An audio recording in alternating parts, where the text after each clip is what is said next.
Swastiastu. Om Awignam Astu Namasidam. Om Sidirastu Tat Astu Astu Swaha. Perkenalkan, nama saya Citra Imayanti, mahasiswi dari Sekolah Tinggi Agama Hindu Batara Guru Kendari, NIM 20010020100082, Program Studi Pendidikan Agama Hindu semester 4.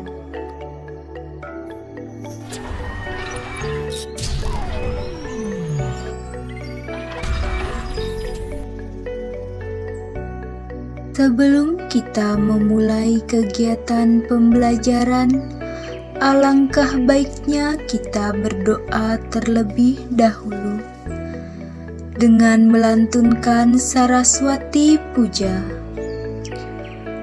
Om Saraswati Namastubhyam Warade Kamarupini Sidarambam Karisyami Sidir Bawantu Misada, yang artinya, ya Tuhan, dalam wujudmu sebagai Dewi Saraswati, pemberi berkah, terwujud dalam bentuk yang sangat didambakan.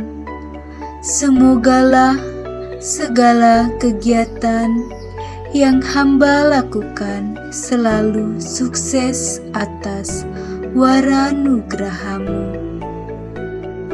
Baiklah, di sini saya akan membawakan materi tentang karma pala. Setiap perbuatan yang kita lakukan, baik secara sadar maupun tidak sadar, yang bersumber pada pikiran, ucapan, dan tingkah laku, akan memberikan pahala atau hasil, karena tidak ada perbuatan yang luput dari pahala. Perbuatan baik disebut dengan subha karma, sedangkan perbuatan buruk disebut dengan asubha karma. Semua perbuatan yang meliputi subha karma dan asubha karma disebut karma. Disebutkan dalam kitab Slokantara, yaitu karma pala ngaranan ika pala ninggawe halahayu, yang artinya karma pala itu adalah akibat atau pala dari baik dan buruknya suatu perbuatan. Dalam 5 dasar keyakinan agama Hindu atau yang disebut dengan Pancasrada, ajaran karma pala merupakan bagian yang ketiga.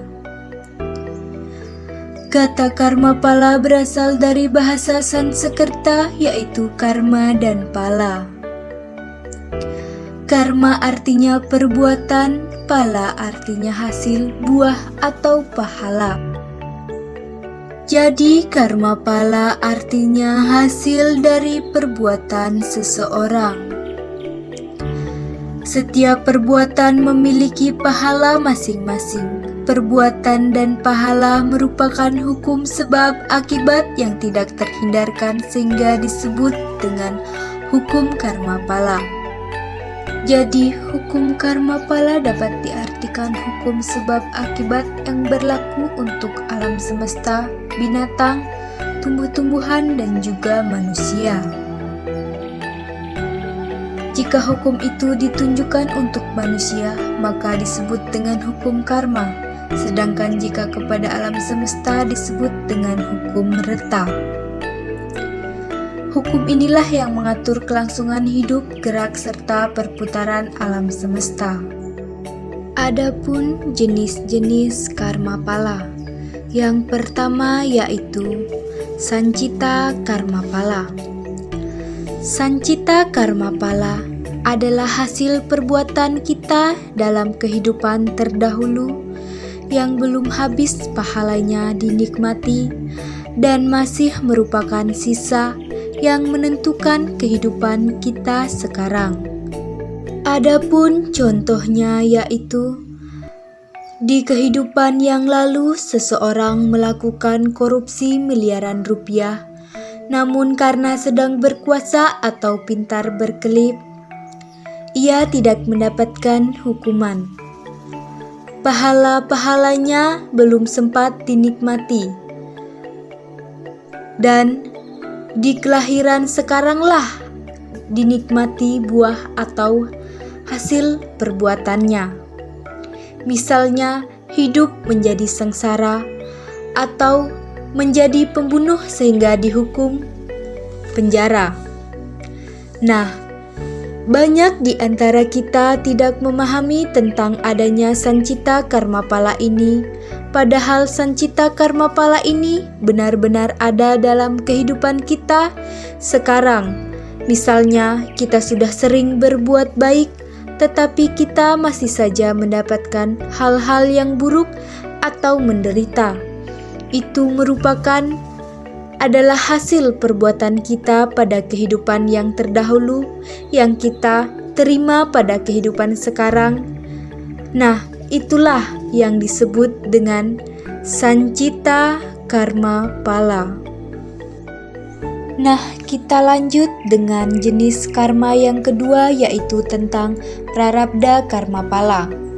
Prarabdha karma pala adalah hasil perbuatan kita pada kehidupan sekarang yang pahalanya diterima habis dalam kehidupan sekarang juga.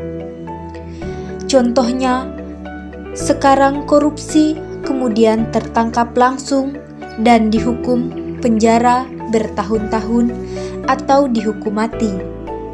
Jadi, antara perbuatan dan akibatnya dibayar lunas. Di Bali, jenis karma pala ini biasanya disebut dengan karma pala cicih atau cepat. Adapun contoh lain dari prarabdha karma pala yaitu seseorang siswa yang mencontek pada saat ulangan, namun diketahui oleh gurunya, maka siswa tersebut mendapatkan nilai jelek, bahkan dihukum. Nah, itu contoh nyata dari prarabdha karma pala yang kita alami dalam kehidupan sehari-hari. Coba kalian lihat gambar di atas, seseorang ibu yang memberikan hadiah atau sesuatu kepada seseorang anak, dan selanjutnya seorang ibu itu mendapatkan hadiah yang lebih banyak dari seseorang bapak.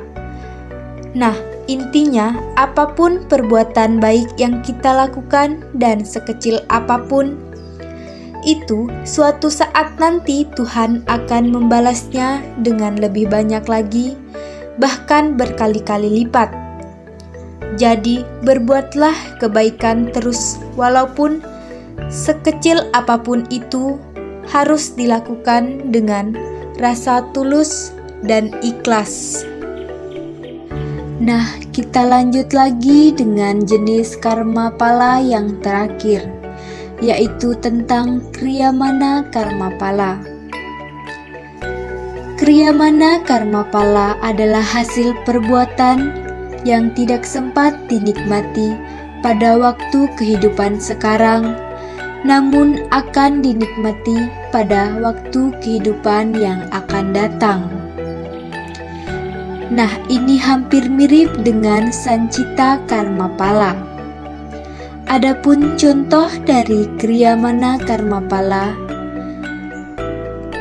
yaitu dalam kehidupan sekarang kita berbuat yang tidak baik, misalnya merampok.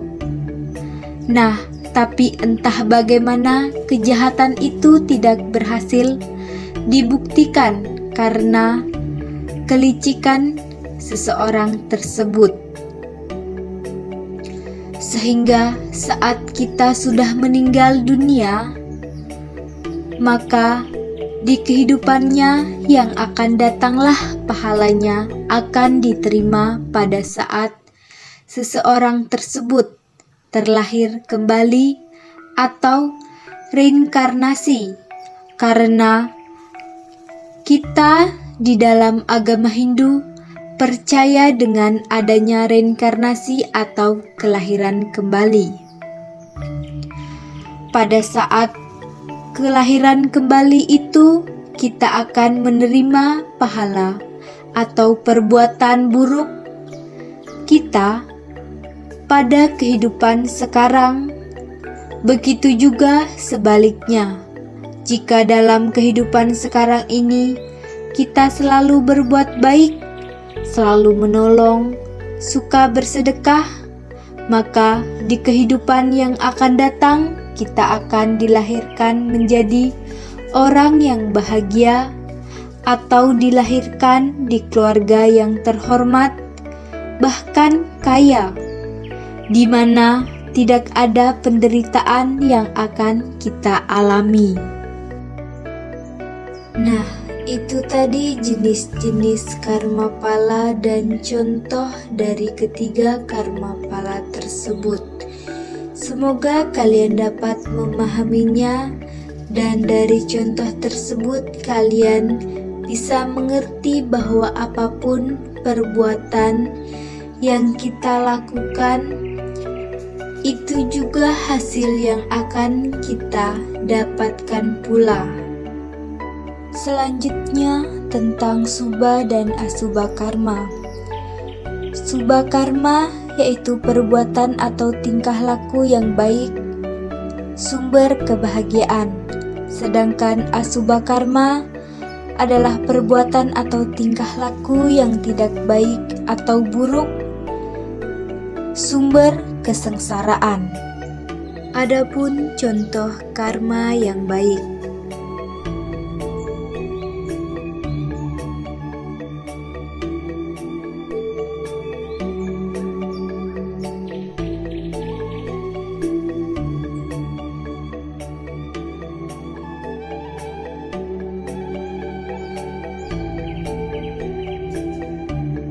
Adapun contoh karma yang buruk,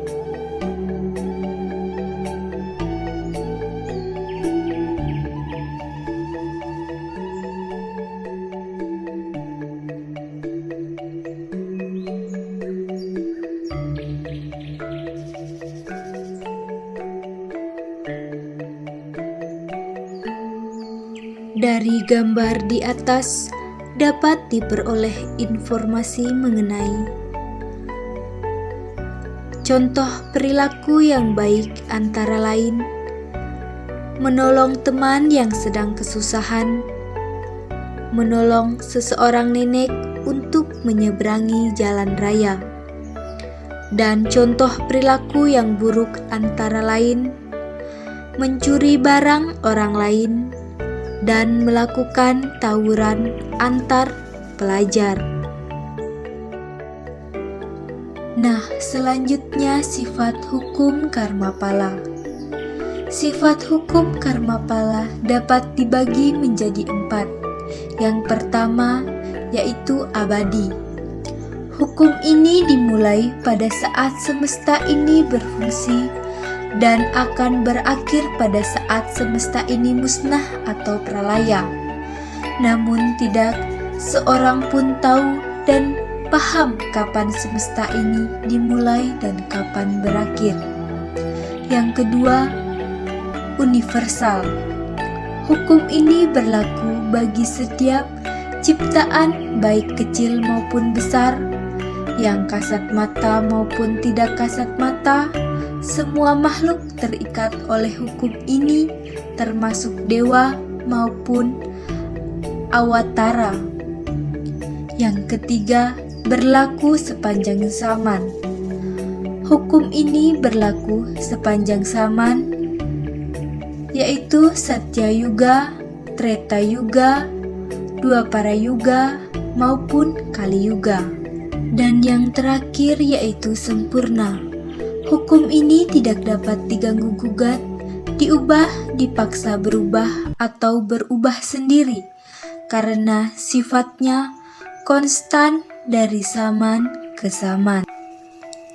Itu tadi materi yang dapat saya sampaikan. Apabila ada perkataan atau ucapan saya yang salah, mohon dimaafkan. Saya ucapkan terima kasih Dan saya tutup dengan ucapan Paramesanti. Om Santi Santi Santi Om.